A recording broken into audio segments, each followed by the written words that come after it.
afternoon, everyone.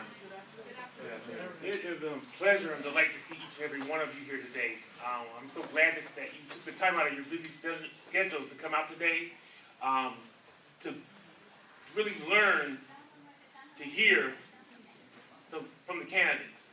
Again, as Vinny stated, I really want to thank you for coming out, taking away your time from your family, other activities to be here with today, so that you can share what you're about, what you want to bring to the community, so that when we go to the polls, we can share our vote for the right person.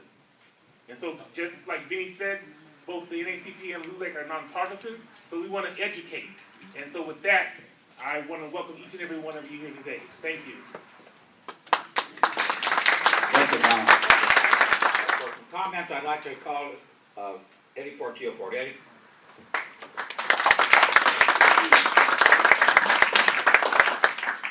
Okay, as my colleague and friend Betty Diaz are fieldly stressed, this was a planned, nonpartisan debate. As you can see, all the candidates are Democrats. This is neither by design nor intention. Organizing committee members spoke to all the candidates, even wannabe candidates, to ensure many views and platforms would be heard today. Regretfully, discussions at the highest levels of the OCGOP revealed no willing Republicans were available. But we're 9 months away from the June 2016 primary, which will determine the two top candidates to face off in the November general election.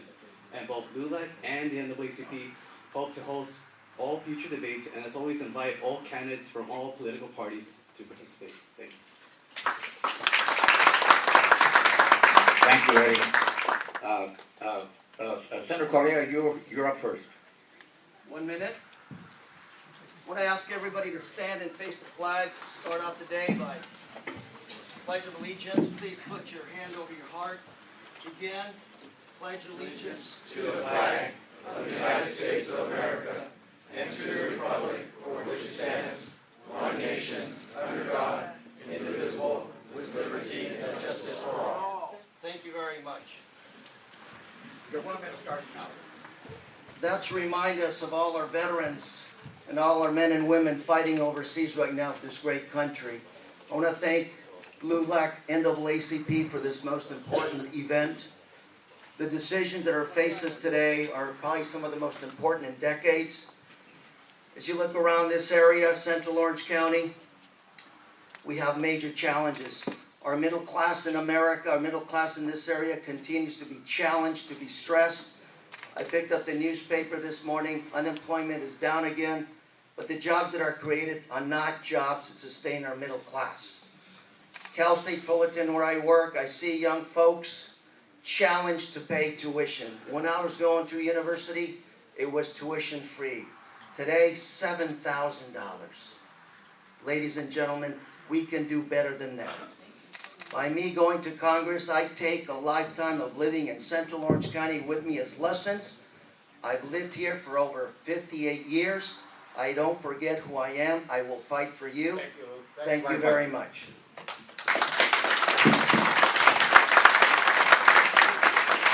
Thank you, Mr. Moderator. Good morning, everyone. It's nice to be back. We live in a great nation, a great state, a great community. But we all know we face a lot of challenges, and the one biggest challenge of all is economic unfairness. But correcting that is going to be a huge fight. We have to be able to say to our kids' generation, many who are here, that in fact we're going to leave this place better than we found it, and in a way they can have a fair shot at the American dream. That's not the situation. That's a huge fight ahead of us. And what we need to do, from presidential election to the Congress to state legislatures, we need to pick candidates who have a proven track record of stepping up and fighting for all of us, for you, the community, time after time. In public office, outside public office, that's never changed. That's the candidate we need. Tough decisions ahead of us, for all of us. But together we'll do it, and we will solve these problems. Thank you.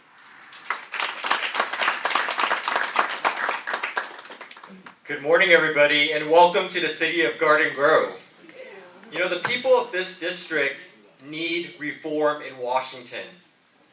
They need a government that listens and puts their interests ahead of big corporations.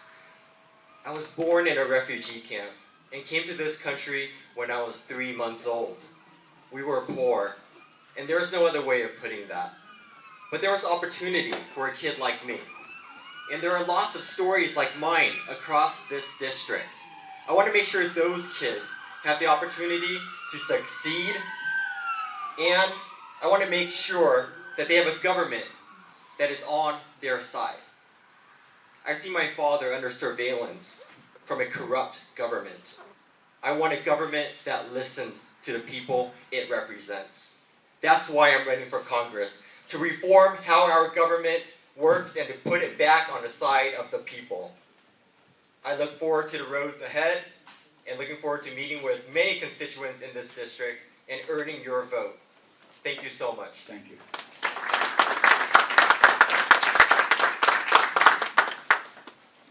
Good morning, people of the 46th District. Good morning. My name is Jordan Bramman. I am a councilman from Anaheim, and I was your school board member at the Anaheim Union High School District. Thank you to LULAC and NAACP for providing us this opportunity.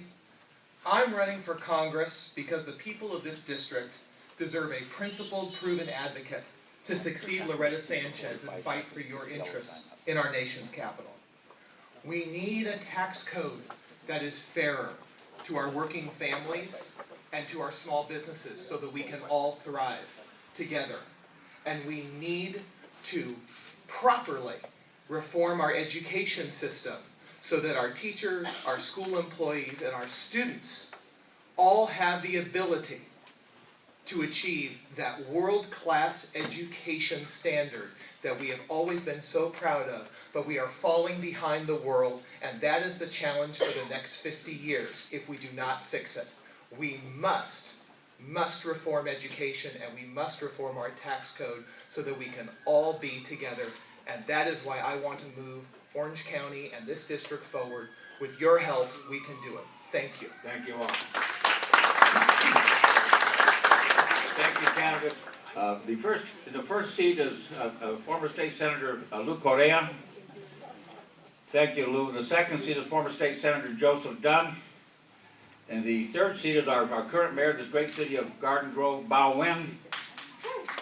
And a council member from the city of Anaheim, Jordan Bramman. Thank you all for being here today. David, you can ask the first question. We start now. All right. Would you defend the 14th Amendment to the Constitution, Section 1, adopted in 1868, which grants citizenship to any individual born in the United States?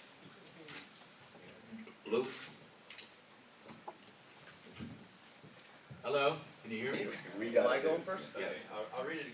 Go ahead. Go ahead. In terms of the 14th Amendment, you know, what saddens me tremendously is we're all Americans. We all come to this country as immigrants to work hard. And you see now in the national debate, folks talking about, not about immigration reform. We're talking about who is a true American. A few years ago when I was in the legislature, I had the opportunity to run with a resolution calling for citizenship for a young man, Jose Angel Garibay. Mr. Garibay came to this country without documents. He was the first Marine to make the ultimate sacrifice in Iraq. And to think that his citizenship, gotten posthumously, is now being questioned.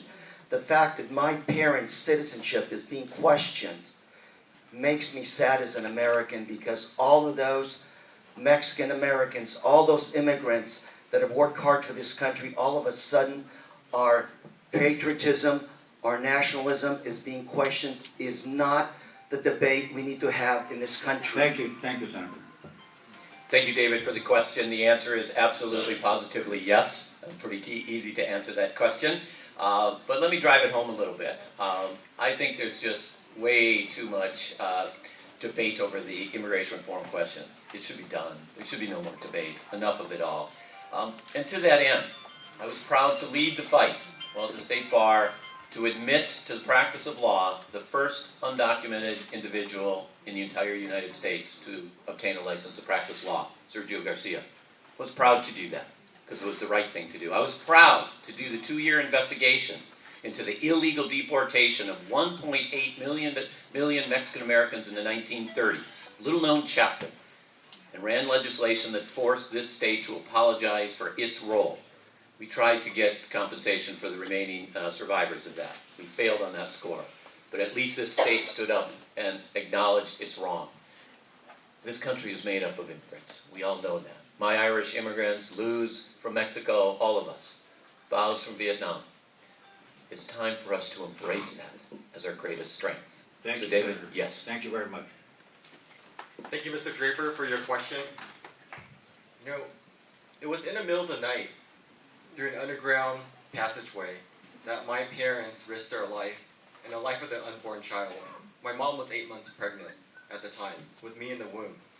Why did they take those risks? That's how I came to America. I was born in a refugee camp after our boat was hijacked by pirates, and even when we saw land, the people on shore were holding weapons, not letting the people ashore. It wasn't until these Thai Buddhist monks wearing saffron yellow robes that walked out into the water, made a human chain, and pulled our boat in. I was born in a United Nations refugee camp. Because of such, I possessed no citizenship whatsoever until I became 12 after both my parents naturalized. How do we define America? What's great about this country is the freedom to define America for ourselves. That's the American dream. And I embody that. I speak English, Vietnamese, and Spanish, so that's how I connect to this district. Thank you, Mr. Mayor. Thank you very much. Thank you.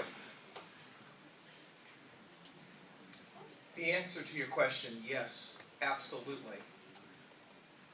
All of us up here have a special connection to that question, each unique.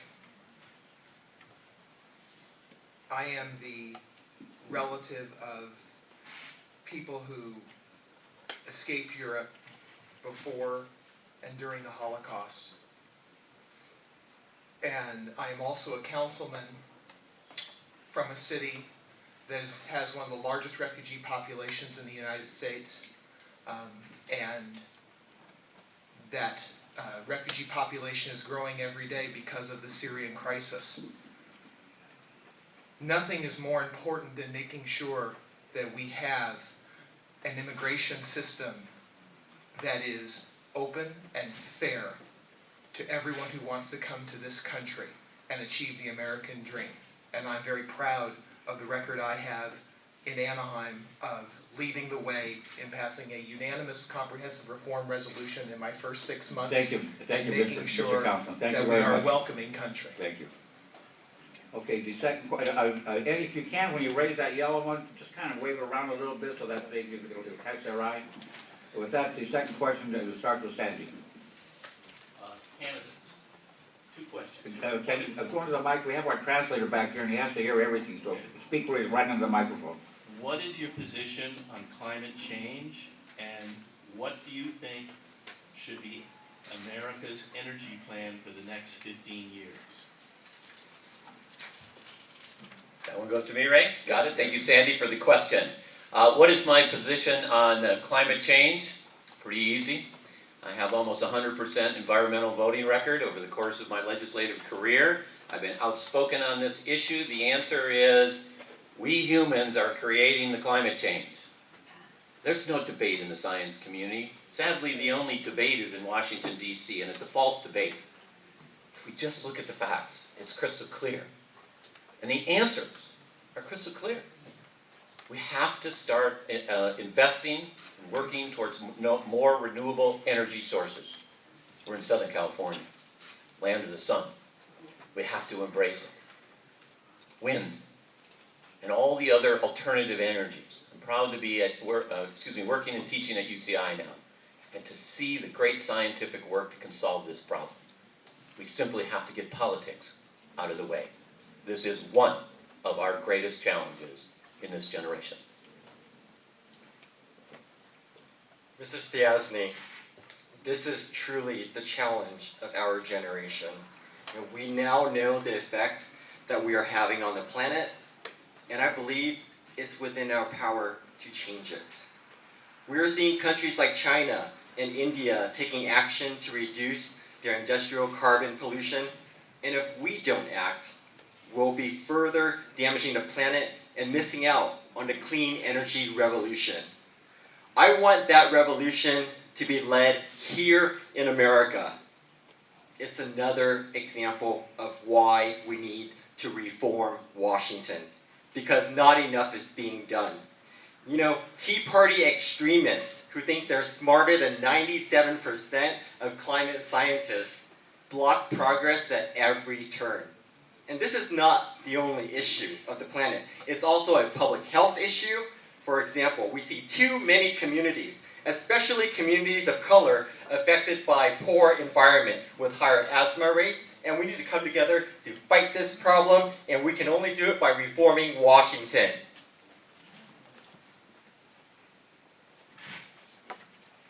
America, we can so do this. We did it in 2009 in the House. We passed it. It got stopped in the Senate, and we just couldn't get it through. But public opinion is on our side. We need to do in the United States Congress what we did here in California in 2006, and what we are doing in cities and other special governments all over the state. In Anaheim, we passed a sustainability plan this summer to get us to 40% by 2030. The United States can do this too. The technology is there, and we can do it in a way that's fair to every constituency, that's fair to every stakeholder, and I want to be counted as your congressman when we take that vote. Thank you. Lou?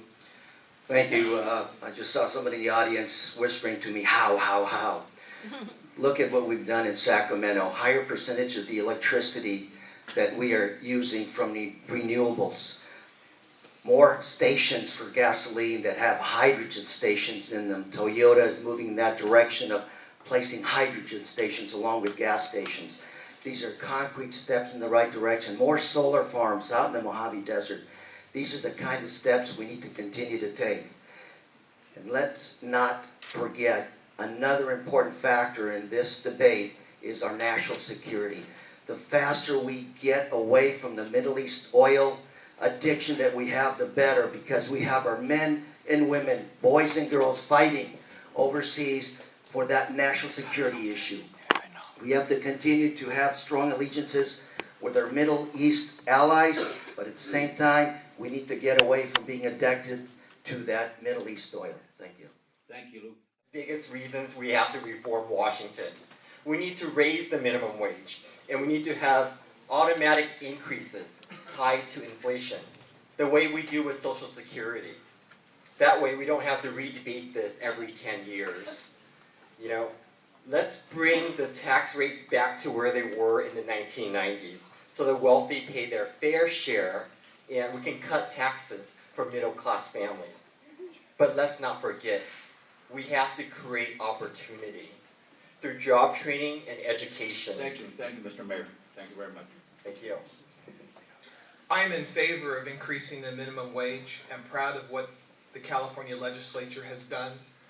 And it is tragic that the Republican majority will not let us take a vote on this. It's absolutely tragic. And we need to get Congress members elected so we can take back the majority of the House, stand up, be counted, and get into statute what the president is already doing to his fullest extent to get our wages up. That is what we need to do. Stand up, be counted, and I will do my very best as your Congress member to work across the aisle as best I can to convince the Republicans that this is just the right thing to do. We need a just minimum wage. Thank you. Thank you. Lou?